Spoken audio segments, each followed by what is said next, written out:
آسف قطعت عليك الفيديو. عزيزي المشاهد، أريد أسألك سؤال. السؤال بيقول: شنو هو أكثر جهاز موبايل مقاوم للصدمات والماء؟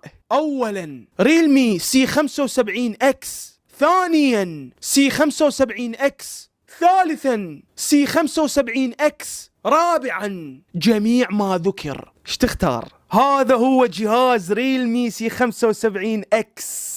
حقيقة هذا الجهاز من أقوى الأجهزة اللي ممكن تشوفها بالساحة، لأن هذا الجهاز يتحمل الصدمات بشكل ما تتخيله، وسوينا عليه تجارب وبالفعل صدمنا. هذا الجهاز مو بس يتحمل الصدمات، لا، هذا الجهاز يتحمل الحرارة والبرودة بشكل ما تتخيله. يعني وصلت المرحلة طببت المي حتى بالسماعات مالته وغسلته بالصابون. لو مو بس هيك، جمدته وفتحته وطلع يشتغل. هذا الجهاز كلش راح يناسبك اذا كان عندك شغل وجهازك كل شوية يوقع منك، او مثلا تريد تنطيه لابنك الصغير بحيث ما تخاف عليه اذا وقع منه، لان هذا الجهاز يجي بمعيار اي بي 69، تخيل، وبطارية 5310 ملي امبير، ويدعم الشحن السريع، وشاحنته 45 واط، وشاشته 120 هرتز، وجهاز مدرع. بعد شي تريد؟ وصدمك اكثر؟ سعره ما يتعدى 210,000.